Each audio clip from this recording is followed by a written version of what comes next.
আসসালামু আলাইকুম শিক্ষার্থীরা, আশা করি সবাই ভালো আছো, সুস্থ সুন্দর আছো। আজকে আমরা তোমাদের বাংলা প্রথম পত্র বোর্ড বই থেকে বিপ্রদাস বড়ুয়ার মংডুর পথে ভ্রমণ কাহিনীটি পড়ব। এটা একটি খুবই আনন্দদায়ক ভ্রমণ কাহিনী। শুধু শিক্ষার্থীরা না, মায়েরাও কিন্তু এই গল্পটা শুনতে পারেন। বেশ মজাদার, যেহেতু ভ্রমণ কাহিনী, লেখক চমৎকার শব্দ সংযোগে ভ্রমণ কাহিনীটি রচনা করেছেন। বাংলাদেশের পূর্ব দিকে আমাদের প্রতিবেশী রাষ্ট্র হচ্ছে মিয়ানমার। সেই মিয়ানমারের জীবন সংস্কৃতি এখানে লেখক ফুটিয়ে তুলেছেন। ছবিতে মংডুর পথের এই মিয়ানমারের একটি হোটেলের চমৎকার সুন্দর একটি দৃশ্য আমরা এখানে দেখতে পাচ্ছি, যে হোটেলে বসে লেখক খাওয়া দাওয়া করেছিলেন। এবার আমরা পড়ায় চলে যাই। খুবই সুন্দর মজাদার একটি ভ্রমণ কাহিনী আমরা পড়তে শুরু করছি। সন্ধ্যের আলো আধারিতে 24 মে 2001 মিয়ানমারের বার্মার সীমান্ত শহর মংডুর পথে নেমে আমার মুখ, চোখ, কান ও হৃদয় অচেনা আবেগে উপচে পড়ল। এখানে সন্ধ্যার আলো আধারিকে, ওই যে মাগরিবের ওয়াক্তের আগে একটা আবছা আবছা অন্ধকার অন্ধকার ভাব, খুব ভালো লাগে না ওই সময়টায় ঘুরতে, সেই সময়ের কথা বলা হয়েছে। এখানে সময় কখন দেখো, 2001 সালে। এই 2001 সালে তোমাদের কারোরই জন্ম হয় নাই, তারও অনেক আগের কথা। সেটা ছিল 24 মে। এগুলো থেকে কিন্তু বহু নির্বাচনী প্রশ্ন হয়, এজন্য এভাবে ভেঙে ভেঙে পড়তে হবে। মিয়ানমারের আগের নাম ছিল বার্মা। বার্মা পরিবর্তিত হয়ে বর্তমানের মিয়ানমার। সেই সীমান্ত শহর মংডুর পথে, সীমান্তের একটা শহর হচ্ছে মংডু, একটা শহরের নাম। সেই শহরের পথে নামার পরে দেখো লেখকের মুখ, চোখ, কান, হৃদয়, একেবারে সব প্রত্যঙ্গের কথা তিনি বর্ণনা করেছেন, যে সব যেন একটা অচেনা, একটা দারুণ আনন্দে সে যেন অনুভব করলো। মংডু আমাদের টেকনাফের ওপরে। মংডু শহরটা হচ্ছে টেকনাফের ওপারে, মাঝখানে টেকনাফ কিন্তু নদী, মাঝখানে নাফ নদী। এই যে টেকনাফের নাফ নদী, বিখ্যাত নাফ নদী। মংডু বার্মার পশ্চিম সীমান্তের শহর। বলছে যে বার্মা বলছি আমরা, মিয়ানমারের পশ্চিম সীমান্তে এই শহরটা। ব্রিটিশ যুগের বহু আগে থেকেই চট্টগ্রামের সঙ্গে তার যোগাযোগ। বলছে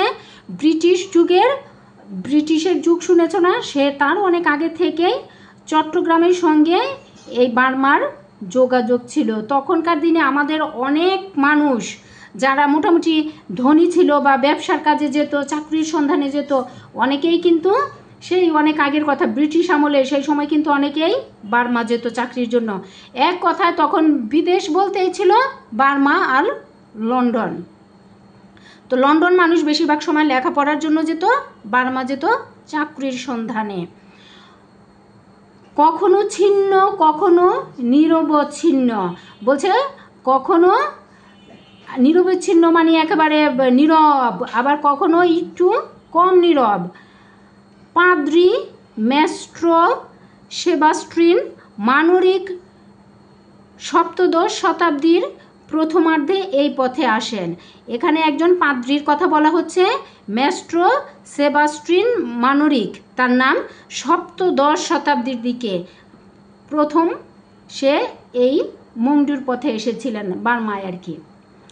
তারও 100 বছর আগে পর্তুগিজরা চট্টগ্রামে বসতি স্থাপন করে। তারও 100 বছর আগে, তাহলে কি সেই সময় কিন্তু ইংরেজ আমল ছিল, নীলের চাষ হতো না, সেই সময়ের কথা বলা হয়েছে। তখন চট্টগ্রামে পর্তুগিজরা বসতি স্থাপন করেছিল, পর্তুগিজরা ব্যবসার কাজে এসেছিল।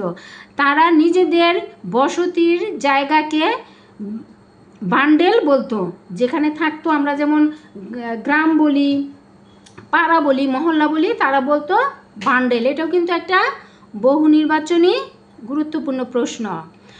চট্টগ্রামে এখন বান্ডেল রোড তাদের স্মৃতি বহন করছে। বলছে চট্টগ্রামে এখনও রয়েছে সেই বান্ডেল রোড, সেই পর্তুগিজদের স্মৃতি বহন করে আছে। সন্ধ্যার আধার ঘনিয়ে আসার পর আমরা অভিবাসন ও শুল্ক দফতর থেকে ছাড়া পেয়ে খাঁচা ছাড়া পাখির মতো উড়াল দিলাম।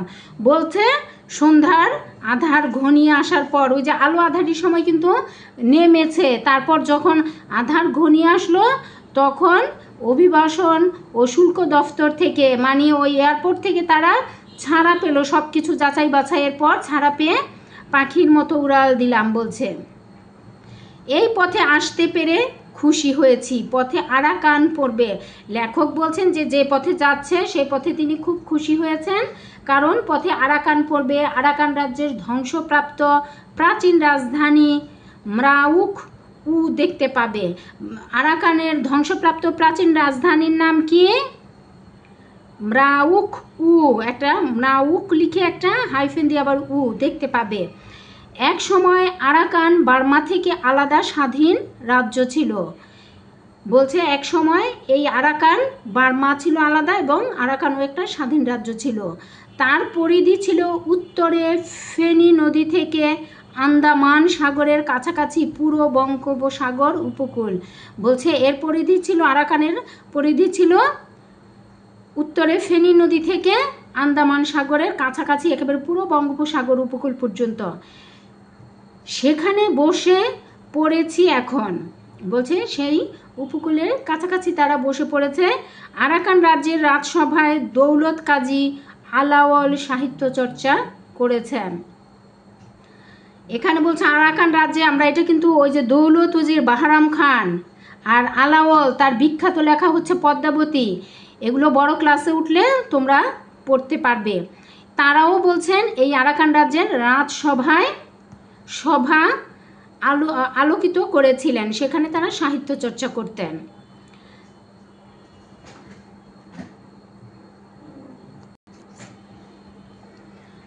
ছেলেবেলা থেকে চট্টগ্রামের পাশে অপরূপ মিয়ানমারের কথা শুনে এসেছি, রূপকথার গল্পের মতো। এটা লেখক নিজে বলছেন। আজ তা বাস্তবে ভেসে উঠল সন্ধ্যার আলো ছায়ায়। লেখক বলছেন যে ছেলেবেলা থেকে, ছোটবেলা থেকে মিয়ানমারের কথা অনেক শুনেছি রূপকথার মতো, আজ সেখানে লেখক পৌঁছতে পেরেছেন। অন্ধকার প্রায় গাঢ় হয়ে এসেছে, মানে রাত হয়ে যাচ্ছে। আকাশে মেঘের কোলে শুক্ল পক্ষের চাঁদ। বলছে আকাশে মেঘ আছে কিন্তু চাঁদও আছে।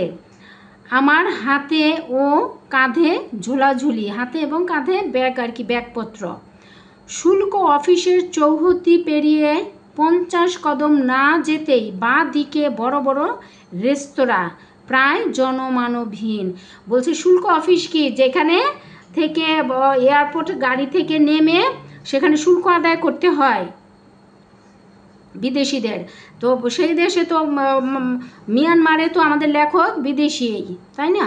সে ওই সব কিছু শুল্ক আদায় করার পর সেখানকার চৌহদ্দি পেরিয়ে, মানে সে শুল্ক অফিসের আর কি এলাকা ছেড়ে 50 কদমের মতো, 50 পা আগানোর পরেই বাঁ দিকে বড় বড় রেস্তোরাঁ, প্রায় জনমানবহীন। বড় বড় রেস্তোরাঁ আছে কিন্তু মানুষজন নেই। ডান দিকে মোড় ঘুরতে দেখি এক মিয়ানমার কুমারী পানীয়ের পসরা নিয়ে বসেছে। এগুলো কিন্তু নৈর্বৃত্তিকের জন্য। যা বাঁ দিকে ছিল, বাঁ দিকে কি ছিল? বড় বড় রেস্তোরাঁ, জনমানবহীন।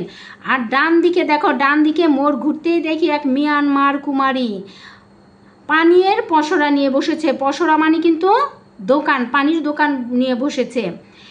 একেবারে ঝুপড়ি দোকান। ঝুপড়ি দোকান মানে কি? ঝুপড়ি দোকান মানে একেবারে আর কি কোনো রকম ওই যে আমাদের দেশের ওই খড়ের বেড়া টেরা বলে না, বেড়া, খড়ের বেড়া, ওই যে বাঁশের বেড়া যেটা আর কি, সেইগুলো দিয়ে কোনো রকম ঝুপড়ি। আবার অনেক সময় দেখা যায় বেড়াও নাই, ওই যে পলিথিন দিয়ে কোনো রকমের ঝুপড়ির মতো। ঝুপড়ি মানে একেবারে কি বলে সেটাকে, একেবারে ছোটোখাটো কোনো রকম। ওই যে আমাদের দেশের ফুটপাথ দিয়ে হেঁটে যাওয়ার সময় আমরা অনেক সময় ঝুপড়ি দোকান দেখি। তারপরে এই যে নদীর আশপাশে ছোট ছোট ঝুপড়ি দোকান দেখি, সেই দোকান আর কি। কুমারীর দোকানের পাশেই আর একটি সেরকম দোকান। বলছে ওই কুমারীর দোকানের পাশে আরেকটি সেরকম দোকান রয়েছে। তারপর সামনেই শুরু হয়েছে বাড়ি ঘর ও দোকান। তারপর সামনে আরও বাড়িঘর রয়েছে, দোকান রয়েছে। পথে নেমে পড়েছে তরুণ তরুণী, মেয়ে পুরুষ। পথে নেমেছে অনেক তরুণ তরুণী, মানে কাজ শেষ, তারা হয়তো নেমে পড়েছে। পথে পথে মিয়ানমারের যুবতী তরুণী কলহাস্যে মুখর। বলছে পথে পথে মিয়ানমারের যুবতী তরুণীরা তারা খুবই হাস্য উজ্জ্বল, মানে হাসি খুশি। বাড়ির সামনে দোকানের বাইরে দাঁড়িয়ে আছে কেউ কেউ যুবক, যুবতী, পৌর, বৃদ্ধা। বলছে বাড়ির সামনে বা দোকানের বাইরেও অনেকে দাঁড়িয়ে আছে, কেউ কেউ যুবক আছে, এদের মধ্যে যুবতী আছে। পৌর মানি একটু বয়স্ক, মাঝ বয়সী, বৃদ্ধ মানি তো বৃদ্ধই, বয়স্ক আর কি।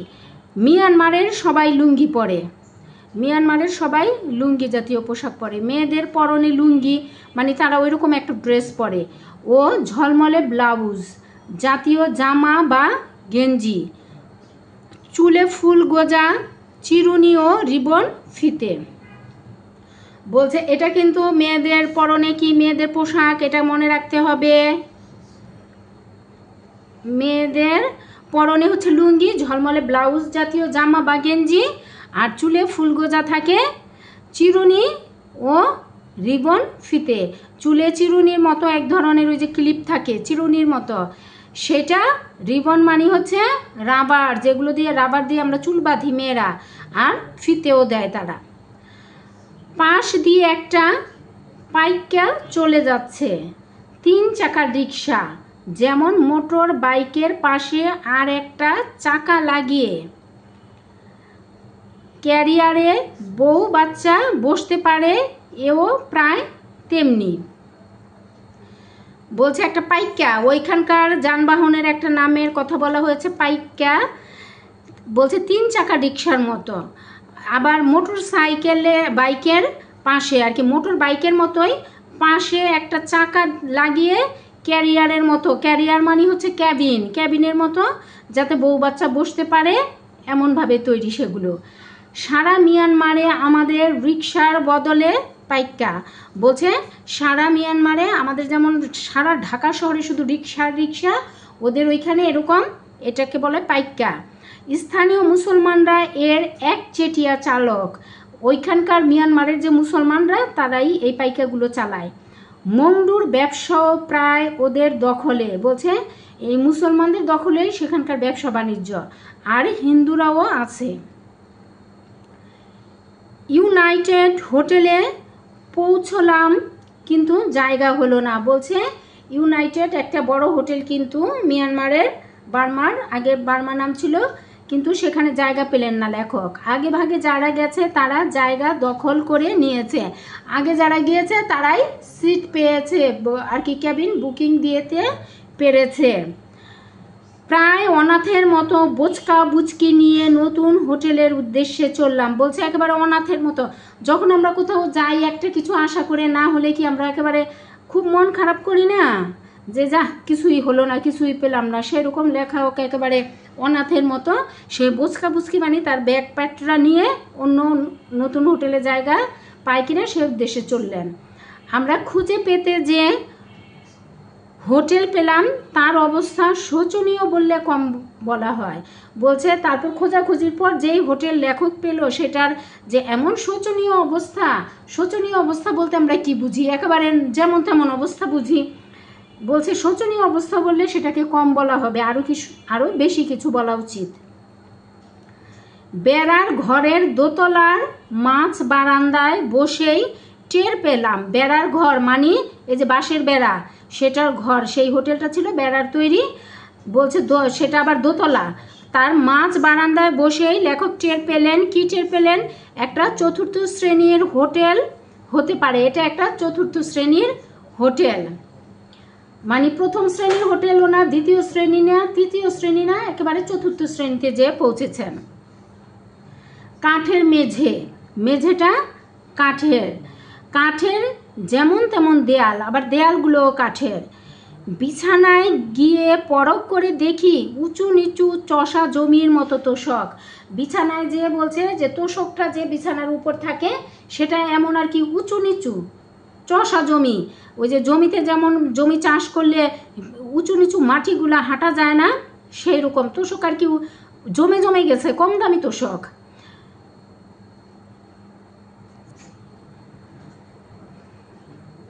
মশারিতে বিচিত্র বিপরীত ধর্মী নানা রকম উৎকট দুর্গন্ধ।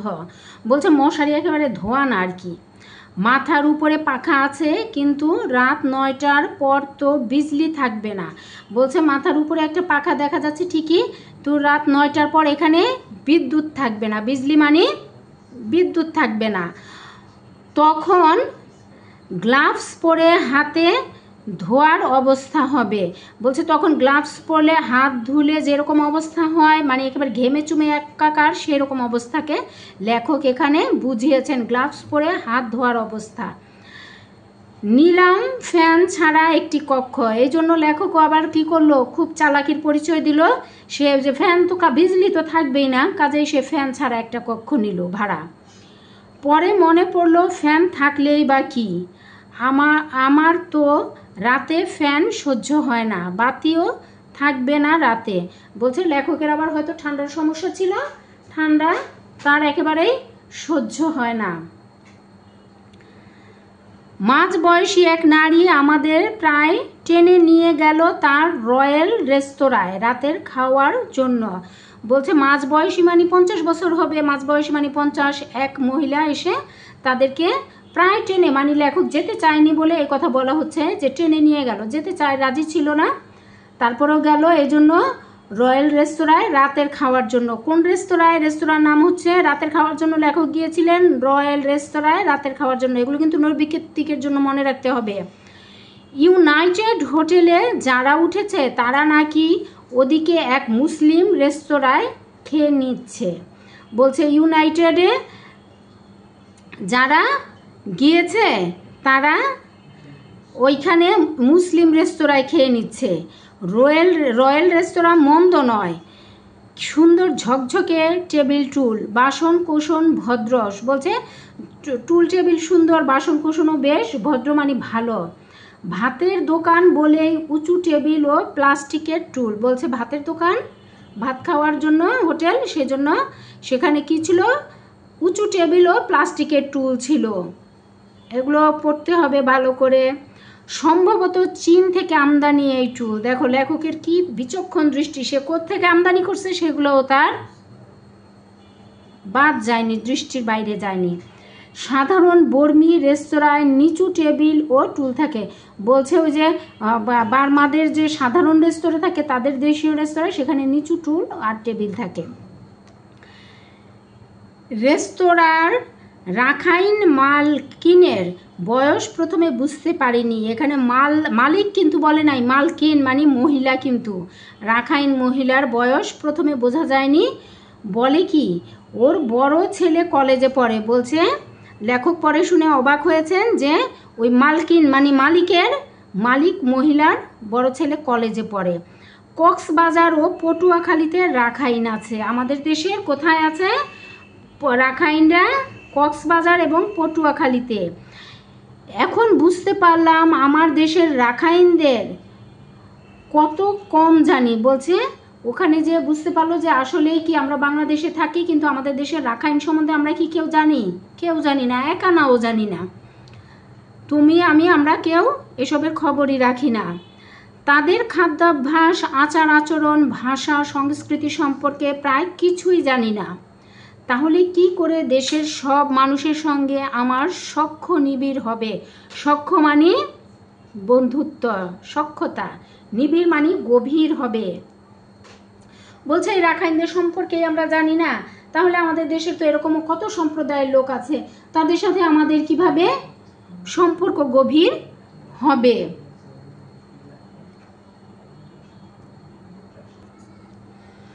রান্নাঘর থেকে ছুটে এলো একটি মেয়ে, লুঙ্গি এবং কোমর ঢাকা ব্লাউজ পরেছে।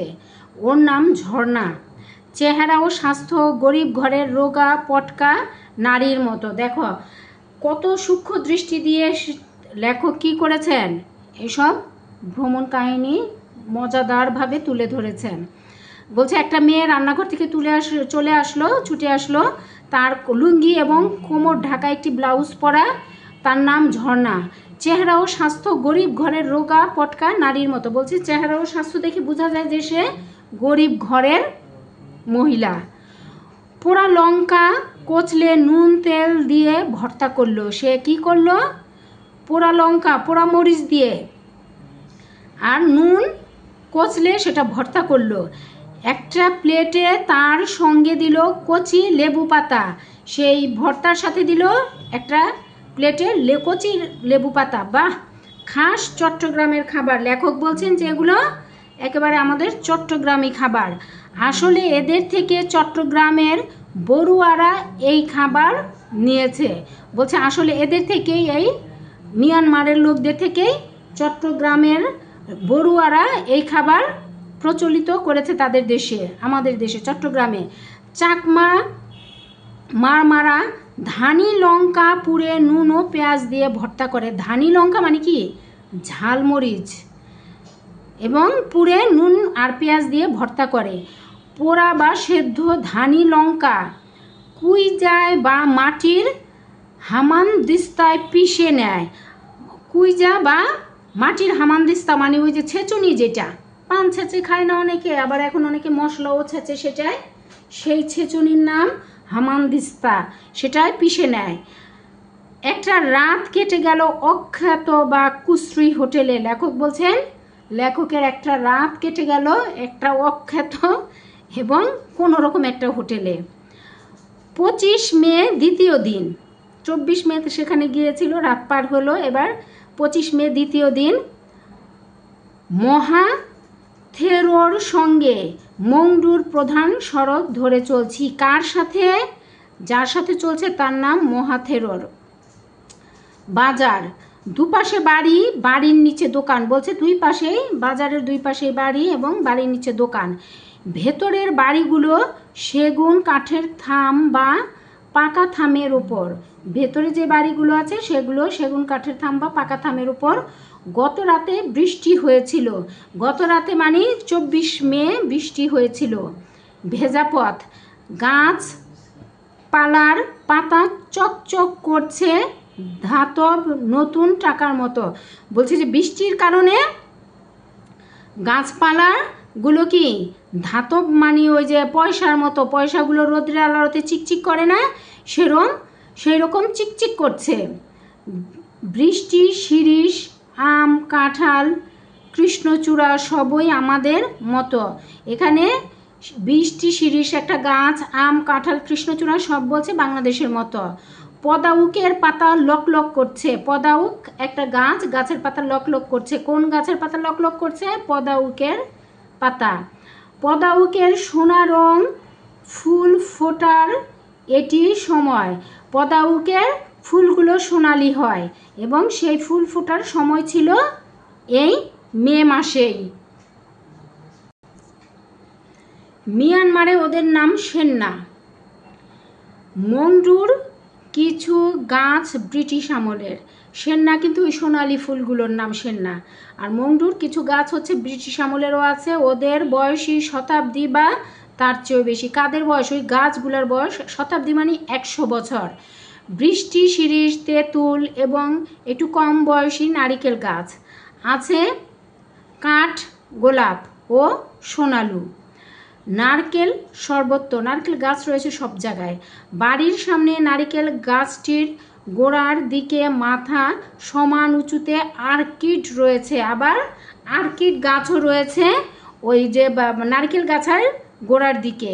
তাতে রঙিন ও সাদা ফুল, আর্কিড, রঙিন এবং সাদা আর্কিড ফুটে আছে। পাইক্যায় বোরখা পরা মহিলা। পাইক্যা কি? পাইক্যা হচ্ছে ওইখানকার যানবাহন। বলছে ওখানে বোরখা পরা মহিলা দেখা যাচ্ছে।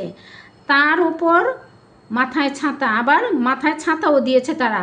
ছবি তুলতে যেতে এই ছাতা দিয়ে আড়াল তুলে দিল। বলছে লেখক তাদের ছবি তুলতে যাওয়ায় তারা ছাতাটা দিয়ে ছবি আড়াল করে দিল। হাঁটতে হাঁটতে শহরের পূর্ব দিকে শেউইজার সেতু পার হয়ে গেলাম। শেউইজার সেতু একটা নাম, এটা কোন দিকে? শহরের পূর্ব দিকে। নদীর নাম সুধার ডিয়ার। দেখো নদীর নাম কি? শেউইজার সেতু, যেখানে তার সেতুর নিচের নদী হচ্ছে সুধার ডিয়ার। এপারে মংডু, ওপারে সুধারপাড়া মুসলিম গ্রাম। সুধারপাড়া হচ্ছে মুসলিম গ্রাম। সেতুর কাছেই 5-7 জন মাছ নিয়ে বসেছে, তরি তরকারি নিয়ে বসেছে কয়েকজন। গ্রামের ছোট বাজার ওই সেতুর কাছেই। কি সেতু? শেউইজার সেতু। শেউইজার সেতুর পাশেই একটা ছোট বাজারের মতো, কেউ মাছ নিয়ে বসেছে, আবার কেউ তরি তরকারি নিয়ে বসেছে। 5-6টা বেড়ার দোকান, বেড়ার দোকান যে বাঁশের বেড়া আর কি, 5-6টা দোকান। বুড়ো আঙুলের সমান চিংড়ির কিলো 4 থেকে 500 চ্যা। সেখানকার অর্থের নাম, ওই যে পয়সার নাম আর কি, মুদ্রার নাম হচ্ছে চ্যা। বলছে বুড়ো আঙ্গুলের সমান, লেখক বলেছেন যে বুড়ো আঙ্গুলের সমান চিংড়িগুলো সেগুলো 4 থেকে 500 চ্যা। আমাদের তুলনায় পানির দাম, বলছে আমাদের তুলনায় এখানকার দাম অনেক সস্তা। টাকার হিসেবে 40 থেকে 50 টাকার মধ্যে। তাহলে দেখো টাকার হিসেবে 40-50 টাকা, আমাদের দেশে তো চিংড়ি মাছের কথা চিন্তাই আমরা করব না এখন, না লেখক যখন লিখেছেন তখনও না। নদীর উজান দিকে বিলে দেখা যাচ্ছে চিংড়ির ঘের। বলছে নদীর উজানে বিলের ঘেরে চিংড়ির ঘের দেখা যাচ্ছে বিলের দিকে। অঢেল মাছ পাওয়া যায় ওখানে, অনেক মাছ পাওয়া যায়। চায়ের দোকান থেকে লোকজন আমাদের দিকে তাকিয়ে আছে, অন্যরকম লোক দেখেছে, চেহারা অন্যরকম, পোশাক আশাক অন্যরকম, এজন্য লোকজন তাকিয়ে আছে। মংডুতে এখনো প্যান্ট দেখেনি। বলছে মংডুরা এখনো প্যান্ট দেখেনি, শুধু আমাদের পরনে প্যান্ট। মংডুর কারো পরনে প্যান্ট নয়, লেখকের পরনেই শুধু প্যান্ট। মাহাথেরও চিবর পরেছেন। মাহাথেরও যে তার সঙ্গী, সে চিবর ধরনের চিবর নামের এক ধরনের পোশাক পরেছেন। বর্মীরা সবাই লুঙ্গি পরেছে। অফিস কাছারিতেও লুঙ্গি, তারা অফিসেও লুঙ্গি পরে বর্মীরা। আর মাহাথেরও পরেছেন চিবর।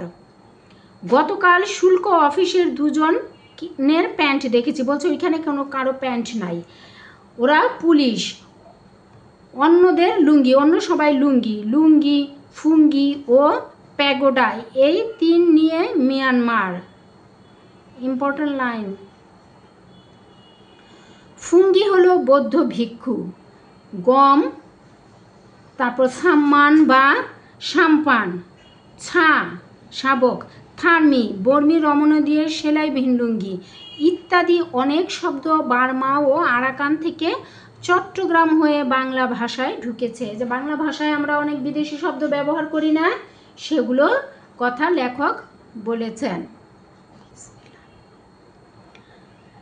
বাসের চালে যাত্রীদের সঙ্গে ফুঙ্গি, পথে ঘাটে ফুঙ্গি। সকালে তারা খালি পায়ে ভিক্ষে করতে বের হয়।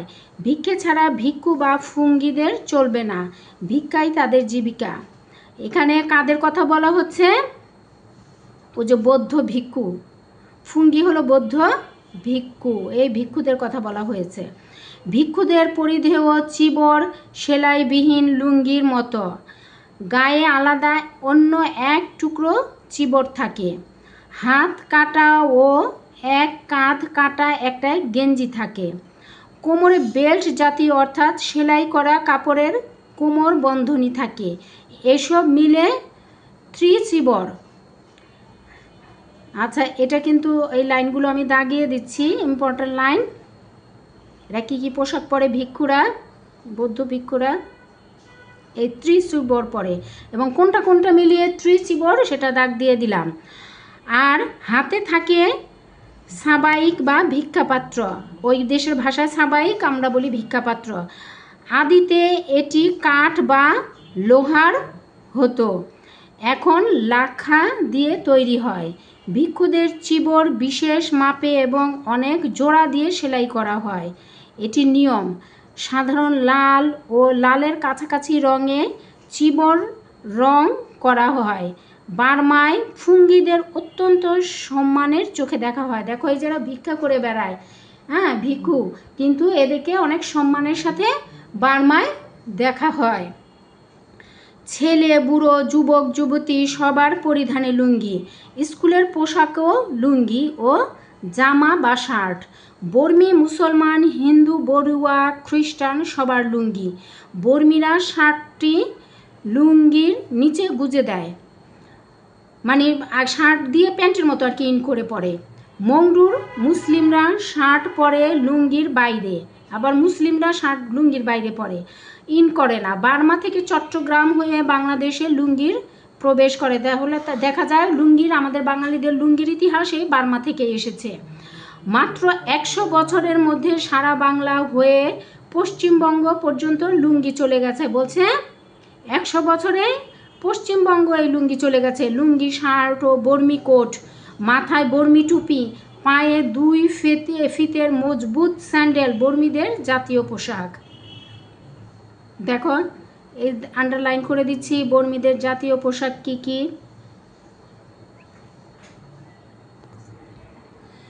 লোকজন আমাদের দেখছে, আমাদের পোশাক ও চাল চলন ওদের থেকে ভিন্ন। সব দেশের লোক বিদেশিদের চিনতে পারে। সেতু পেরিয়ে ফিরে এসেছি, কিছু দূর এসে মূল রাস্তা থেকে ডান দিকে বর্মী পাড়ায় ঢুকে পড়লাম। বর্মী পাড়ায় ঢুকলো। রাস্তার মোড়ে খালি জায়গায় বড় শিরীষ গাছের নিচে মিয়ানমারের তরুণী নুডলস বিক্রি করছে। মিয়ানমারের তরুণী নুডলস বিক্রি করে কোথায়? রাস্তার মোড়ে খালি জায়গায় বড় শিরীষ গাছের নিচে মিয়ানমারের তরুণী নুডলস বিক্রি করছে। এগুলো নৈর্বৃত্তিকের জন্য ইম্পর্ট্যান্ট। ভাসমান দোকান, এগুলোকে ভাসমান দোকান বলে, রাস্তায় দোকান আর কি। সকালের টিফিন এরকম এক দোকানে পুলক সহ খেয়েছি। বলছি সকালে লেখক এক দোকানে খেয়েছে আনন্দের সাথে। নুডলস, পোড়া লঙ্কা গুঁড়ো, তেঁতুলের টক, কলার থোড় ইত্যাদি সবজি দিয়ে স্যুপ, ডিম সেদ্ধ মিশিয়ে খেয়েছে। বলছে নুডলসের সাথে আর কি ছিল? পোড়া লঙ্কা গুঁড়ো, তেঁতুল টক, কলার থোড়, কলা গাছের থোড় আর কি ইত্যাদি সবজি দিয়ে স্যুপ বানিয়েছে, আর ডিম সিদ্ধ সেগুলোর সাথে মেশানো। ডিমের খোসা ফেলে কাঁচি দিয়ে টুকরো টুকরো করে ক্ষিপ্র গতিতে, কীগুলো? ডিমের খোসা ফেলে ডিমগুলোকে একেবারে টুকরো টুকরো করে ক্ষিপ্র গতিতে, মানে খুব দ্রুত গতিতে। আমার মোটামুটি ভালোই লেগেছে। ওই যে নুডলস খেয়েছে আর স্যুপ খেয়েছে, সবজির স্যুপ, লেখক বলছে তার ভালো লেগেছে। সকালের জন্য আদর্শ খাবার বলা যায়। বলছে সকালের জন্য ভালো খাবারই। সঙ্গে বিনি পয়সায় দুধ চিনি ছাড়া চা দিয়েছে। ওই দেশে যে দুধ চিনি ছাড়া রং চা যেটা আমরা বলি সেটা কিন্তু বিনি পয়সায় দেয়। দোকানি মাঝ বয়সী মহিলা। বলছে যে দোকানদার করছে সে মাঝ বয়সী মহিলা, 50-এর মতো বয়স। ইংরেজিতে কোনো মতে একরকম করে কথা হলো। বুঝতে পারছি সারা ভ্রমণ এভাবে অপূর্ণ কথাবার্তা বলতে হবে। ইংরেজিতে তার সাথে আধো আধো ইংরেজিতে কথা বলছে, মানে পরিপূর্ণ কথা বলা হয়নি, সেটাই বলছে যে সারা ভ্রমণ জুড়ে লেখকের এই অবস্থাই হবে। দোকানটির দিকে এগিয়ে গেলাম। মাথার উপর ছত্রাকার শিরীষ গাছের নিচে পলিথিন টাঙিয়ে দিয়েছে। বলছে দোকানের দিকে এগিয়ে গেল, মাথার উপরে ছত্রাকার শিরীষ গাছ, ছাতার মতো গোল শিরীষ গাছ, সেটার নিচে পলিথিন টানিয়ে দিয়েছে দোকান আর কি। লম্বা বেঞ্চিতে খাবারের বড় বড় ডেকচি। বলছে লম্বা বেঞ্চ রাখা, তার উপর খাবারের বড় বড় ডেকচি মানে পাতিলা রাখা। টুল আছে, বসারও জায়গা আছে। তরুণী বলল বিক্রি শেষ। তরুণী সেখানকার দোকানদার, সে বলল বিক্রি শেষ আর কি। নুডলস আছে কিন্তু মশলাপাতি ও তেঁতুলের ঝোল ফুরিয়ে গেছে। বলছে তেঁতুলের ঝোল ফুরিয়ে গেছে। ওখান থেকে একটু এগিয়ে চায়ের দোকানে ঢুকলাম। বলছে ওখান থেকে লেখক বের হয়ে আসলেন, একটা চায়ের দোকানে ঢুকলো। মালকিন বসে আছে চেয়ারে। মালকিন মানে মালিক, চেয়ারে বসে আছে। রোহিঙ্গা মুসলিম বয় আছে 2 জন। রোহিঙ্গা মুসলিম বয়, আমরা বলি রোহিঙ্গা, এখানে রোহিঙ্গা মুসলিম 2টি বালক আছে। কিন্তু বিস্কুট বা সেরকম কোনো খাবার নেই। বলছে বিস্কুটের মতো বিস্কুট জাতীয় কোনো খাবার নেই। দুধ চিনি চা ও বিনি পয়সার চা আছে। বলছে দুধ চা এবং রং চা আছে। রং চাটা তারা এমনি খেতে দেয়, পয়সা রাখে না। দোকানের ভেতর আরেক মহিলা চুরুট, সিগারেট ও পান বেচতে বসেছে। বলছে দোকানের ভেতরে আরেক মহিলা চুরুট মানে সিগারেট ও পান বেচতে বসেছে। অন্য মহিলারা আছে রান্নাঘরে, আবার আরও মহিলারাও আছে, তারা রান্নাঘরে চা বানিয়ে দিচ্ছে, তারা চা বানাচ্ছে। মহিলারা চিরস্বাধীন, এখানকার মহিলারা স্বাধীনভাবে তাদের ব্যবসা পরিচালনা করছে। দোকানের মালিক তারা সবাই খুব সাধারণ মানের। বলছে তারাও দোকানের মালিক এবং সবাই খুব সাধারণ মন মানসিকতার মানুষ। চা খেয়ে লেখক সেখান থেকে বেরিয়ে এলেন। এটা ভ্রমণ কাহিনীটা সংক্ষিপ্তভাবে এখানে তুলে ধরা হয়েছে। তোমরা সবাই ভালো করে পড়বে, আগে পড়াটা বুঝে নিবে, বুঝে নিয়ে তারপর নিজেরা পড়ার চেষ্টা করবে। সবাইকে অসংখ্য ধন্যবাদ। শেষ করছি আজকে আমাদের মংডুর পথের ক্লাস। সবাই সহজে পড়া শিখির পাশে থেকো, সহজে পড়া শিখিকে সাবস্ক্রাইব করো, বন্ধুদের শেয়ার করো। সকলকে ধন্যবাদ। আসসালামু আলাইকুম।